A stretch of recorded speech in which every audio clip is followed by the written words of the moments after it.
الحمد للہ وکفا وسلام علی عبادہ الذین اصطفى اما بعد فاعوذ باللہ من الشیطان الرجیم بسم اللہ الرحمن الرحیم شہد اللہ انہ لا الہ الا هو والملائکۃ واولو العلم قائما بالقسط صدق اللہ العظیم وقال النبی صلی اللہ علیہ وسلم لا تزال طائفة من امتی منصورین لا یضرهم من خذلهم ولا من خالفهم رواہ ابن ماجہ او کما قال علیہ الصلاۃ والسلام۔ لائق عزت احترام مخدوم و مہمان محترم و مکرم حضرت مولانا شاہ عالم صاحب گورکھپوری دامت برکاتہم العالیہ، نائب ناظم کل ہند مجلس تحفظ ختم نبوت دارالعلوم دیوبند، اس محفل میں تشریف فرما علاقے کے معزز اکابر علماء کرام اور علاقے کے تمام ائمہ حفاظ اور دیگر باشندگان ناگپور،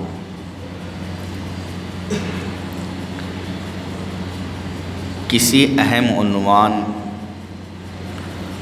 اور اہم شخصیت کے خطاب سے قبل موضوع اور عنوان کی وضاحت کے لیے کسی کو یہ خدمت سونپی جاتی ہے۔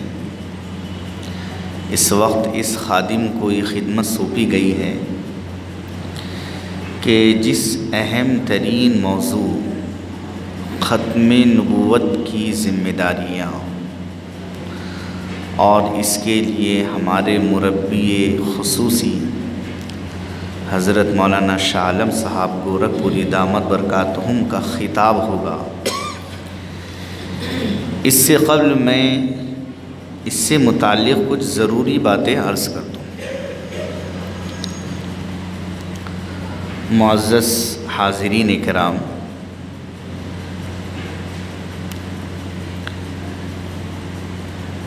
یہ اللہ کا ایک نظام ہے کہ انسان میں توجہ اس وقت کسی چیز کی طرف ہوتی ہے جب اس چیز کے تقاضے اور اس چیز کی ضروریات کھڑی ہو جاتی۔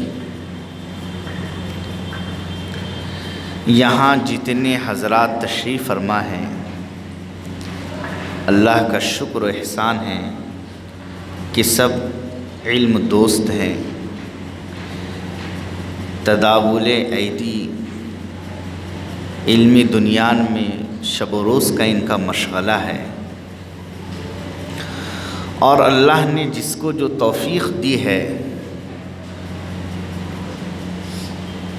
اس کے مطابق سب اپنے اپنے اعتبار سے کوئی امامت کے عظیم منصب کو سنبھالے ہوئے ہیں، کوئی مدرسے کی گراں قدر ذمہ داریوں کو سنبھالے ہوئے ہیں، کوئی تدریس میں مشغول ہے، اور بہرحال ہر ایک اپنے اعتبار سے مصروف ہے۔ لیکن میرے پیارے بھائیوں،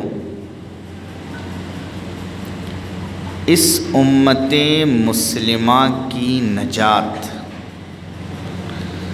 اور اس امت مسلمہ کے تا قیامت صراط مستقیم اور دین حق پر باقی رہنے کی صرف ایک وجہ ہے، اور وہ بہت باریک اور بہت نازک ترین ہے۔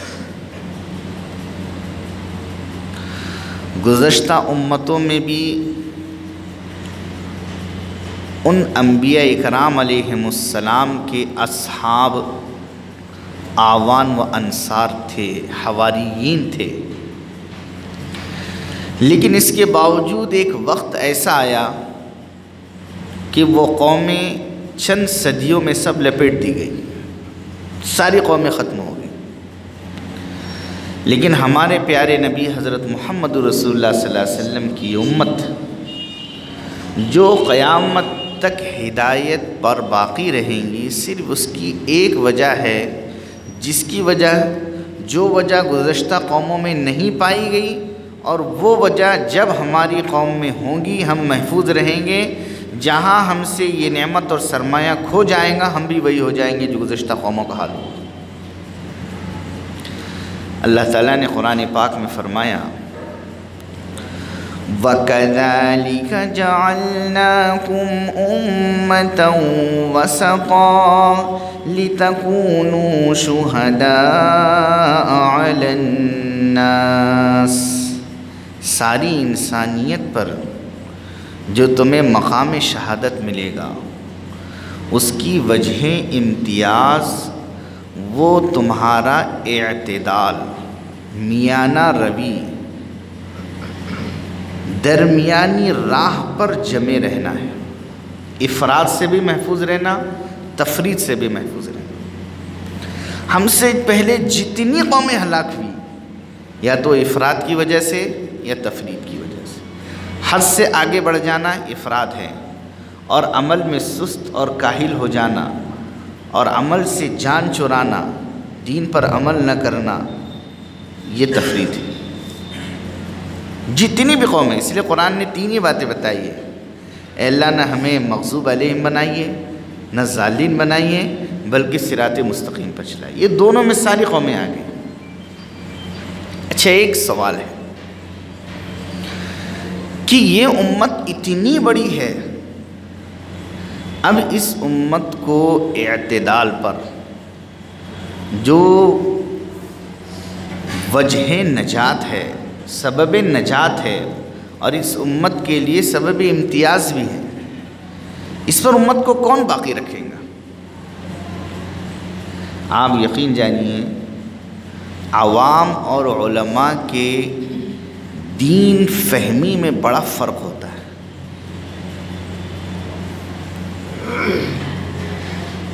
یہ سلاب ڈالا گیا، اوپر چھت ڈالا گیا، یہ چھت ڈالا جاتا ہے نا تو اس وقت مشینیں لائی جاتی ہیں، یہ بامبو لائے جاتے ہیں، آپریشن کیا جاتا ہے، اور اس کے بعد میں چھت کو بہت پختہ کیا جاتا ہے۔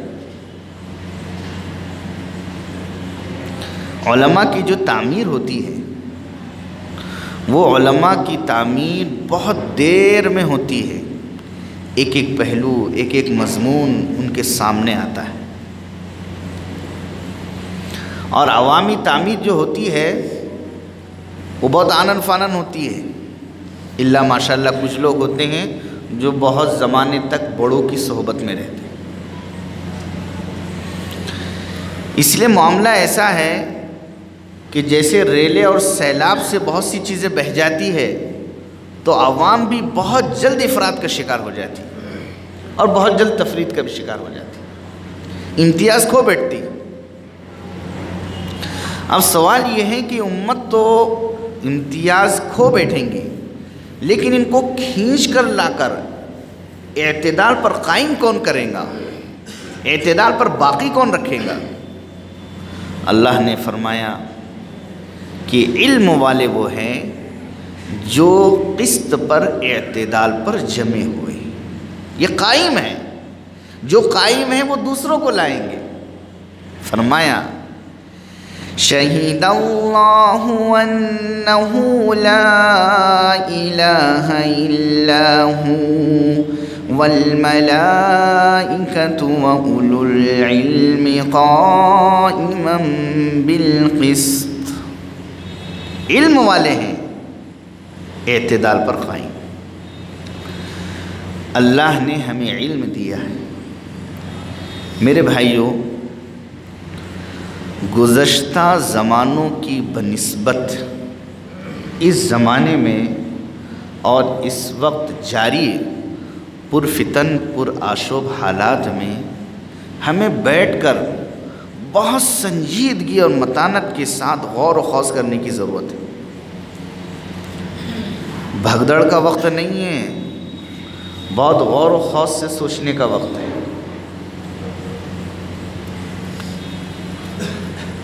اس وقت ایسا ہو رہا ہے، میں عوامی باتیں کر رہا ہوں، حضرت بھی میری اصلاح فرمائیں گے، یہ میرا سبق ہے. جو عوامی حالات ہیں،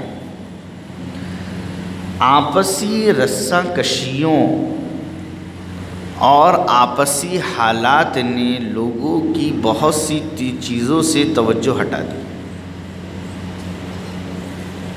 اور نتیجہ یہ ہوا کہ جب ہمارے چہرے ایک دوسرے کے سامنے ہو گئے، درمیان میں شیطان کو کام کرنے کا موقع مل گیا، اور اس وقت میں مسلمانوں کی آپسی رسہ کشیوں کی طرف ان کی ساری توجہ ہو گئی ہے، اور دوسری طرف وہ یہودی اور ارتدادی فتنے جو مسلمانوں کو مرتد بنانا چاہتے تھے، انہوں نے فائدہ اٹھا لیا. اور اس وقت ذیشان بھائی نے جو نیوز ملت ٹائمز کے حوالے سے بھیجی ہے، اس وقت ہندوستان میں 10,000 لوگ مرتد ہو چکے ہیں.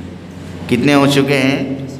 ارے بولیے نا، کتنے ہو چکے ہیں؟ ایسا مجھے سمجھ میں آئے گا کہ آپ لوگ میری بات سمجھ بھی رہے ہیں. 10,000 لوگ شکیل ابن حنیف کے فتنے میں مبتلا ہو کر مرتد ہو چکے. اور خاص بات میں بتاؤں آپ کو، ایک تو یہ کہ کوئی آدمی بھولا بھالا ان کے شکنجے میں آ جائے، لیکن یہ 10,000 میں سے اکثر ایسے ہیں جو خود دوسروں کو داعی بنانے والے. کیا بنانے والے؟ ارے بولیے نا، کس کو؟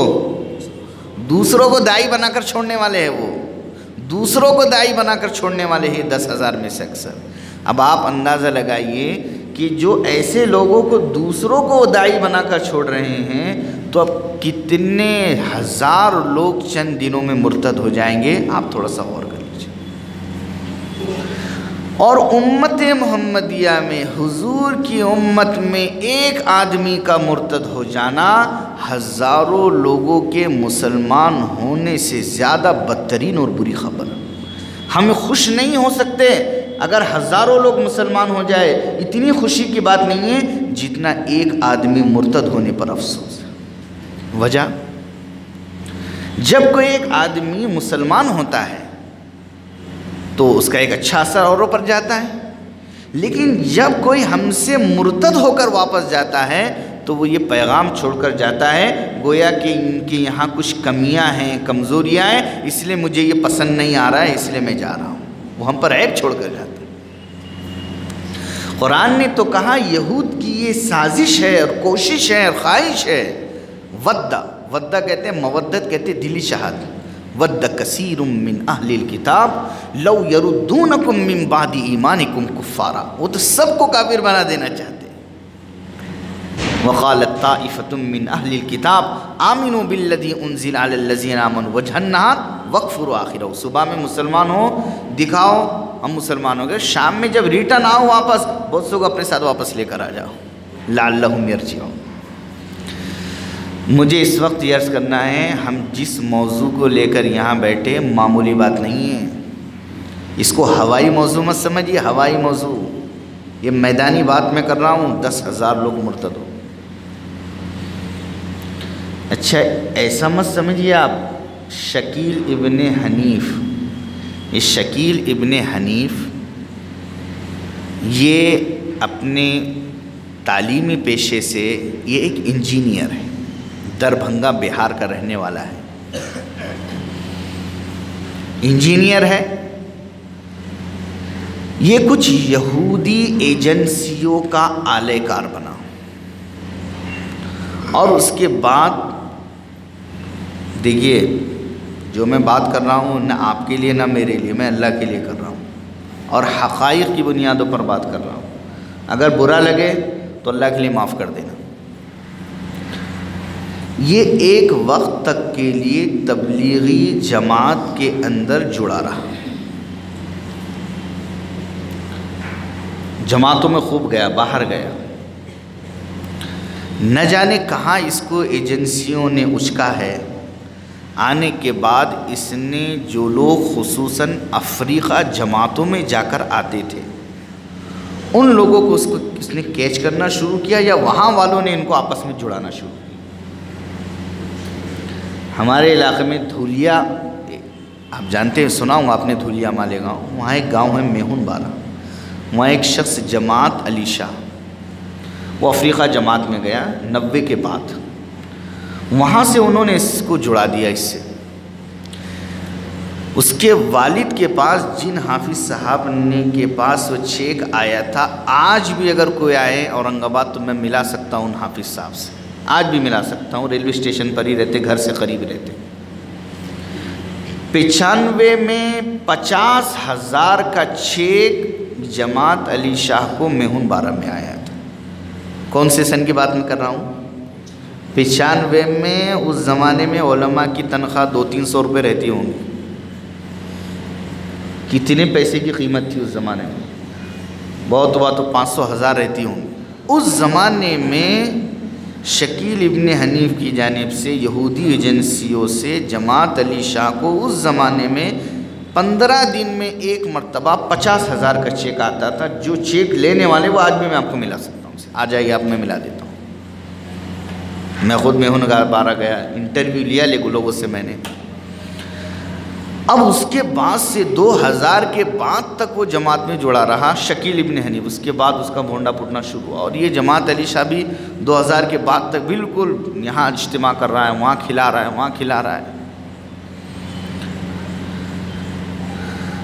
ابھی حال میں بنگلہ دیش میں ایک شخص، مولانا سے بھی میں نے عرض کیا، مولانا نے بھی اس سلسلے میں ہماری رہنمائی کی، اس کا نام ہے پروفیسر عبد المجید۔ کہتا ہے کہ میں مولانا انعام الحسن صاحب رحمۃ اللہ علیہ کا تربیت یافتہ ہوں۔ بنگلہ دیش میں 5000 لوگوں کو اور ہندوستان سے 2500 لوگوں کو وہ اپنا مرید بنا چکا ہے، اور ایسے دعوے کرتا ہے جیسے خدائی دعوے۔ اللہ مجھے استعمال کر رہا ہے، خدا مجھ سے کہلوا رہا ہے۔ میں نے کہا اب تھوڑے دنوں کے بعد تو یہی باقی رہ گیا، میں خدا ہوں بول رہا ہوں۔ یہ شکیل ابن حنیف تو گھومتے رہتا ہے ہندوستان بھر میں، اور اس کے ایجنٹ جن کو اس نے اپنی زبان میں جن کو دلال بنا رکھے ہندوستان میں جگہ جگہ ہے، کئی ابھر چکے ہیں اور ابھی کچھ ایسے جن کے انتظار ہے ابھرنے کا، لیکن چھپے۔ سوئیے مت،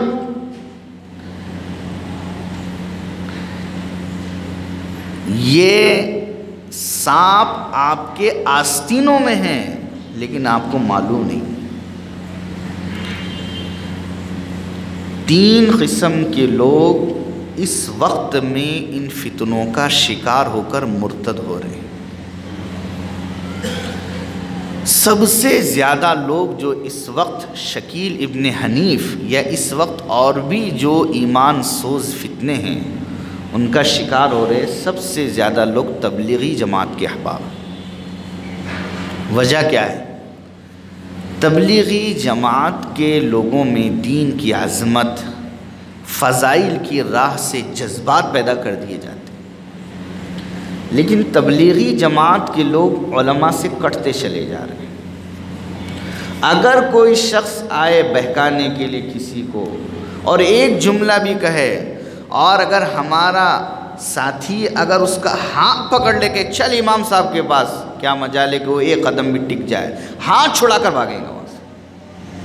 عالم کا نام لو، ہاتھ چھڑا کر بھاگ جائیں گے، ٹک ہی نہیں سکتا۔ بنگلہ دیش کا بھی جو فتنہ ہمارے یہاں آ رہا ہے، باضابطہ گھوم رہے وہ ٹرینوں میں، پروفیسر عبد المجید کے فتنے والے، ان کا سب سے پہلا کہنا یہ کہ اب دنیا میں علماء بچے ہی نہیں، یہ سب طالب علم ہیں، علماء ہیں ہی نہیں، ان کا کہنا ہے پروفیسر عبد المجید۔ اس لیے علماء ہے ہی نہیں تو ملو ہی مت، علماء سے کاٹنا یہ سب سے پہلا ان کا حربہ ہے، اور اگر اس میں وہ کامیاب ہو گئے سب میں کامیاب ہو۔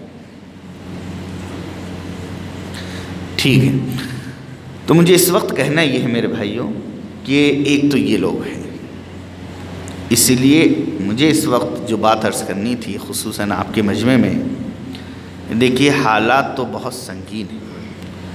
ہمیں انبیاء اکرام علیہم السلام اور اپنے اکابر خصوصاً اکابر دیوبند کے نہج پر بہت صبر اور تحمل کے ساتھ اپنے آپ کو مٹاتے ہوئے، آپسی رنجشوں کو ختم کرتے ہوئے، خدا کے لیے درگزر کو زیادہ سے زیادہ درگزر کے دروازوں کو کھولتے ہوئے اس سلسلے میں ایک دوسرے کا تعاون ضروری ہے۔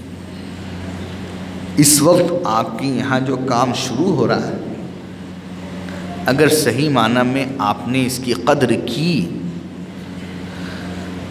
جو لوگ کام کر رہے ہیں، کام تو سب کو کرنا ہے، جتنے لوگ یہاں جمع ہوئے سب کو کام کرنا ہے، لیکن آپ جس کو آگے بڑھائیں گے، آپ نے ان کی ہمت افزائی کی، کام کو فروغ دیا، تو یہ آپ کے شہر کے لیے بہت بڑی سعادت کی بات ہے کہ اللہ رب العزت نے دارالعلوم دیوبند کے اکابر کو ناگپور کی طرف متوجہ فرما دیا، اور دارالعلوم دیوبند میں اس سلسلے میں جو سب سے زیادہ فعال اور متحرک شخصیت ہے وہ الحمدللہ آج آپ کے یہاں تشریف لائی ہوئی ہے، اور اس کے بعد بھی حضرت والا آپ کے شہر پر مکمل نظر رکھیں گے، گاہے بگاہے حضرت تشریف لائیں گے جب بھی آپ بلائیں گے، لیکن اس نعمت کی قدردانی کی ضرورت ہے، اور خاص طور پر آج ہمیں یہ عزم کرنا ہے کہ اب ہم اس سلسلے میں ہمیشہ فکر مند رہیں گے نا انشاءاللہ۔ اجمالی طور پر اتنی بات سمجھ لیجئے، میں نے جو کہا آپ کو معلوم نہیں ہے، لیکن کب فتنے ابھر کر جب آئیں گے نا سامنے، تو یجعل الحلیم منہم حیرانا، آپ کو حیران کر کے رکھ دیں گی کہ ارے یہ آدمی جو میرے پیچھے نماز پڑھتا تھا، یہ اس وقت آپ انگوٹھ پر رہ جائیں گے، لیکن کوئی فائدہ نہیں ہو۔ دوسری بات، جو ان کا شکار ہو رہے وہ کالج کے نوجوان ہیں، آپ کے یہاں کالج بھی بہت ہے، اس لیے آپ کی یہ بھی دوہری ذمہ داری ہے کہ اس کی فکر کریں۔ تیسرے، غربت زدہ علاقوں کے اندر یہ کام ہوتا ہے، لیکن بہرحال یہ دو چیزیں جو اس وقت ہمارے سامنے، عوامی اختلاط اور ان پر پوری نظر، اور کالجز پر پوری نظر۔ ہمارے پورے علاقے کے اندر مہاراشٹر جس طرح تبلیغ کے اندر آگے ہے، مالی ثروت کے اندر آگے ہے، اسی طرح ایجوکیشن میں آگے ہیں، تو یہاں پر اور صوبوں کی بنسبت فتنوں کی بہتات ہوتی چلی جا رہی۔ اب ہم امت کو اگر اعتدال پر قائم رکھنا چاہتے ہیں تو ہمیں اعتدال کے لیے قدم بڑھانا پڑے، اور صرف مدرسہ ہی نہیں، مدرسے کے ساتھ ساتھ تمام پہلوؤں پر ہماری نظر ہو۔ اب کام ہم تمام پہلوؤں پر نہیں کر پائیں گے، ہر آدمی تمام پہلوؤں پر کام نہیں کر پاتا اور ہوتا بھی نہیں، لیکن ہم جو کام کر رہے ہیں اس پہلو کے جو لوگ کام کرنے کے لیے قدم آگے بڑھا رہے ہیں، ہماری مدد اور ہمارا تعاون ان کے ساتھ ہونا چاہیے۔ اگر ہم تمام پہلوؤں کو زندہ رکھیں گے تبھی یہ امت اعتدال پر باقی رہ پائے گی۔ خصوصاً آپ کے یہاں دفتر کا آغاز ہو رہا ہے، اور دفتر قائم ہوتا ہے تبھی کام ہوتا ہے۔ حضرت والا نے ابھی فرمایا، مجھے بہت خوشی ہوئی جیسی دفتر میں نے دیکھا کہ چلیے اب بنیاد تو پڑ گئی، اب یہ ہے کہ آپ کی جیسی فکریں ہوں گی آگے کام ہوگا۔ بہرحال میں نے اتنی دیر آپ کی سما خراشی کی اور حضرت کی موجودگی میں یہ گستاخی ہوئی، بے ادبی ہوئی، لیکن حکم حاکم مرگ مفاجات، اللہ تعالیٰ جو کچھ بھی باتیں کہی گئی مجھے سب سے پہلے اس پر عمل کی توفیق عطا فرمائیں، اور آپ حضرات کو بھی اس نعمت کی قدردانی کی توفیق عطا فرمائیں۔ وآخر دعوانا